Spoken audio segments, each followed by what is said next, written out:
Hello friends, welcome to AMF 21. Today we are gonna discuss Thevenin's theorem. Thevenin's theorem से related एक question हर exam में आ ही जाता है. आज हम पढ़ेंगे Thevenin's theorem की बेसिक डेफिनेशन से लेके एग्जाम्स में किस टाइप के क्वेश्चंस आते हैं, चाहे वो आपके थ्योरेटिकल क्वेश्चंस हो, चाहे वो आपके न्यूमेरिकल क्वेश्चंस हो, सब टाइप के क्वेश्चंस हम देखने वाले हैं. तो चलिए शुरू करते हैं. हमारा फर्स्ट है, पहले तो ये देखेंगे कि Thevenin's theorem होती क्या है, डेफिनेशन क्या है. अगर डेफिनेशन को आप अच्छे से समझ लेते हैं तो आपके जो बेसिक आपके जो क्वेश्चंस बनने वाले हैं, जो आपके थ्योरेटिकल क्वेश्चंस बनते हैं, वो आपके डेफिनेशन से ही बनते हैं. Any linear or bilateral circuit which have active or passive elements can be replaced by an equivalent circuit which have equivalent voltage source in series with the equivalent resistance. अब इस line का कहने का मतलब ये है कि एक सर्किट है जिसके अंदर आपके लीनियर एलिमेंट भी हो सकते हैं, बायलेटरल एलिमेंट्स हो सकते हैं, एक्टिव एलिमेंट्स हो सकते हैं, पैसिव एलिमेंट्स हो सकते हैं. ठीक है, ये चारों तरह के एलिमेंट्स अलाउड हैं. इस टाइप का सर्किट ऐसा कोई होगा उसे हम एक ऐसे सर्किट से रिप्लेस कर सकते हैं जिसके अंदर एक इक्विवेलेंट वोल्टेज सोर्स होगा और इक्विवेलेंट रेजिस्टेंस होगा जो आपस में एक दूसरे के सीरीज में होंगे. अब वो इक्विवेलेंट वोल्टेज सोर्स क्या होगा, इक्विवेलेंट रेजिस्टेंस क्या होगा, वो कैसे फाइंड आउट करना है, ये हमारा टास्क होता है क्वेश्चंस के अंदर.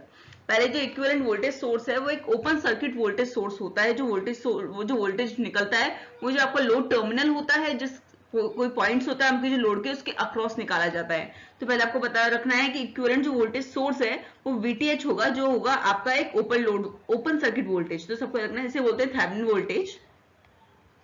Thevenin voltage. और इसे अब ये होता है ओपन सर्किट वोल्टेज जो एक लोड टर्मिनल के अक्रॉस निकाला जाता है. ठीक है, आरटीएच भी इक्विवेलेंट रेजिस्टेंस है जो एक लोड टर्मिनल के अक्रॉस से निकाला जाता है. अब इक्विवेलेंट रेजिस्टेंस निकालने का तरीका ये है कि आपके जो भी इंडिपेंडेंट सोर्सेज होते हैं, चाहे वो आपका करंट सोर्स हो, चाहे वो वोल्टेज सोर्स हो, वो उसके इंटरनल रेजिस्टेंस से रिप्रेजेंट किए जाते हैं. अब उनका इंटरनल रेजिस्टेंस कितना होता है, क्या होता है, ये हम धीरे धीरे देखेंगे.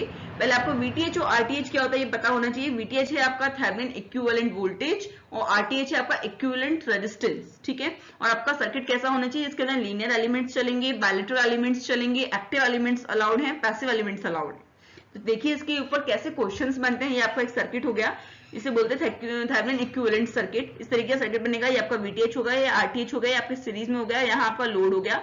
अगर वहां आपको लोड में आपको जो भी दे रखा है RL है, ZL है, जो भी होगा वो आपका यहाँ पे आ जाएगा. ठीक है, अब इसके बाद कौन कौन से क्वेश्चंस बनते हैं.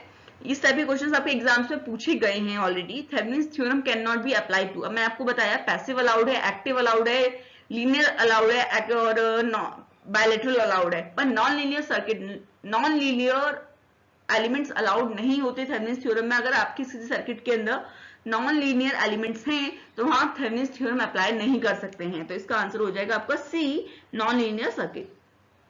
Second is to find the Thevenin equivalent impedance in a circuit. अब आपको बताया इक्विवेलेंट इंपीडेंस निकालने के लिए क्या करेंगे.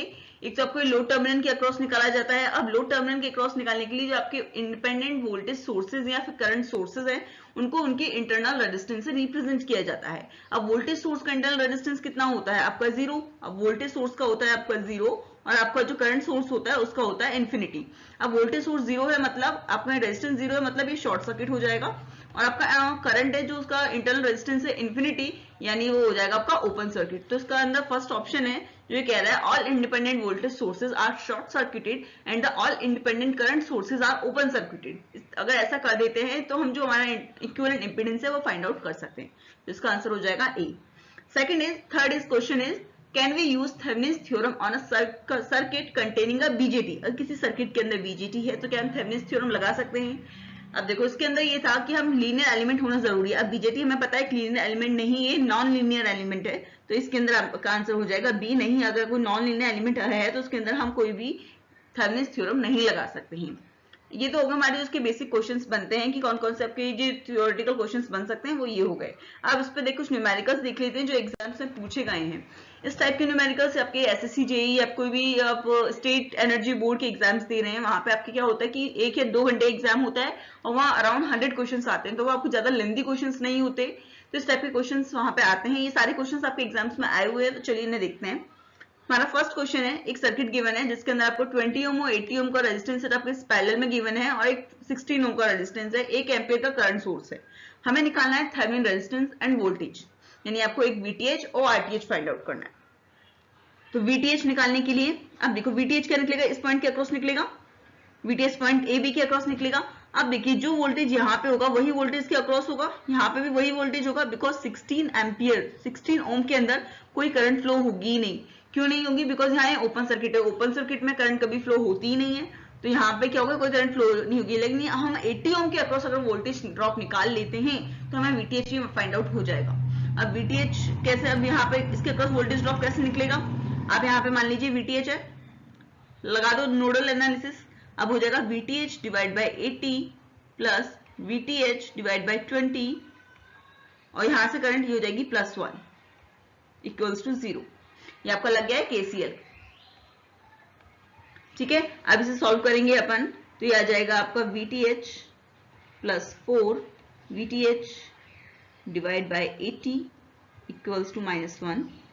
ये हो गया 5 VTH इक्वल्स टू -80, और VTH is equals to -80 divide by 5।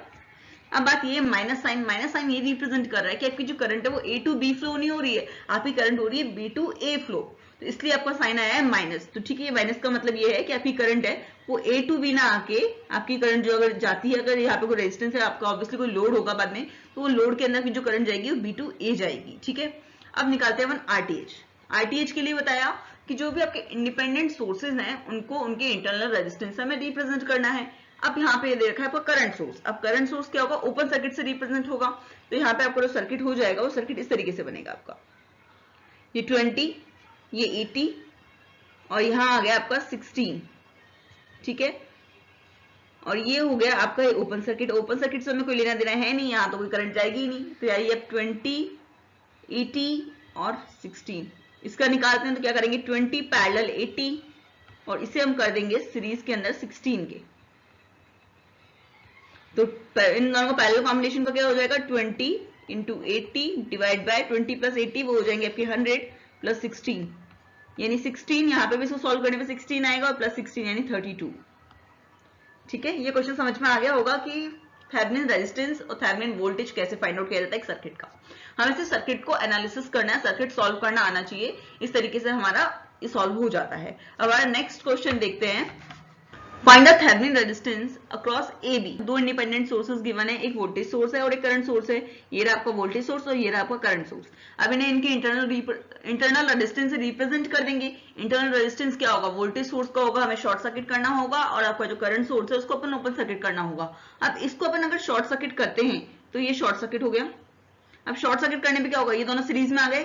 Series में आने के बाद यहाँ पे जो आपका रेजिस्टेंस बनेगा वो हो जाएगा आपका 2 ओम, और 2 ओम और 2 ओम यहाँ पे आप पैरेलल में करेंगे तो यहाँ आपका जो नेट रेजिस्टेंस बनेगा वो हो जाएगा आपका 1 ओम। ठीक है, यानी इस सर्किट को हम इस तरीके से लिख सकते हैं, यहाँ आ गया आपका 1 ओम, ये 1 ओम हो गया आपका यहाँ तक का पूरा सर्किट सॉल्व। यहाँ पे इसकी जो पूरी वैल्यू आ रही है 1 ओम आ रही है। फिर आपका आ गया 4 ओम, यहाँ आपका आ गया 3 ओम, ये आपका ओपन सर्किट हो जाएगा, करंट सोर्स है। फिर यहाँ आ जाएगा आपका 5 ओम, और ये आपका 2 ओम। सिंपल है, इसे आप सारे सीरीज में आप ऐड कर सकते हो, 5, 2, 3 एंड 4। ये हो जाएगा 5 प्लस 4 प्लस 1 यानी 10, 10 प्लस 3 13, 13 और 2 15, यानी आपको जो नेट रेजिस्टेंस आ गया वो हो गया आपका 15 ओम। इसे आप ऑलरेडी मतलब सर्किट के अंदर क्वेश्चन देखते देखते भी सॉल्व कर सकते हैं, इतना लिखने की जरूरत भी नहीं पड़ेगी एग्जाम्स में। Next question is find the Thevenin equivalent voltage. अब इक्विवेलेंट वोल्टेज कौन कौन सा निकालना है अपन को, VTH, हमें VTH फाइंड आउट करना है। VTH कैसे निकलेगा, अब VTH निकालने के लिए देखिए मैंने कहा आपको यहाँ पे आपकी कोई करंट फ्लो होगी नहीं बिकॉज ये ओपन सर्किट है। अब यहाँ पे नहीं है, इसके अक्रॉस अगर हम इस वाले पॉइंट पर अगर हम वोल्टेज निकाल दे तो वही हमारा VTH हो जाएगा। अब इस पॉइंट पे VTH निकालने के लिए हम सिंपल एक नोडल एनालिसिस कर देते हैं। अब देखो इस वाले पॉइंट पे वोल्टेज कितना होगा, यहाँ कोई रेजिस्टेंस गिवन नहीं, यानी यहाँ कोई वोल्टेज ड्रॉप होगा नहीं, तो यहाँ पे हमारा होगा 4 वोल्ट। तो हम कर सकते हैं V minus 4 divide by 2 equals to 5। तो ये हो जाएगा आपका V माइनस 4 इक्वल्स टू 10 और V equals to 14 volt. Clear हो गया। सिंपल सर्किट चाहे कितना ही बड़ा, अगर आप ध्यान से देखेंगे तो इजीली सॉल्व हो जाएगा। कहीं ना कहीं आपको दिख जाएगा कि नहीं VTH निकालना है तो इसके अक्रॉस में हम वोल्टेज निकाल देते हैं, हमें VTH निकालने में आसानी रहेगी। इस तरीके से हमें सर्किट को सॉल्व करना है। आई होप आपको समझ में आ गया होगा कि थेवेनिन इक्विवेलेंट वोल्टेज और थेवेनिन इक्विवेलेंट रेजिस्टेंस किस तरीके से निकाला जाता है, किस तरीके से हमारा थेवेनिन थ्योरम अप्लाई की जाती है, कौन से सर्किट्स में अप्लाई की जाती है। आई होप आपको अच्छे समझ में आ गई होगी थेवेनिन थ्योरम। अगर आपको ये वीडियो में से अच्छी तरह थेवेनिन थ्योरम को समझने में हेल्प मिली हो तो प्लीज इस वीडियो को लाइक कीजिएगा और शेयर कीजिएगा and subscribe the EMF 21। Thank you so much.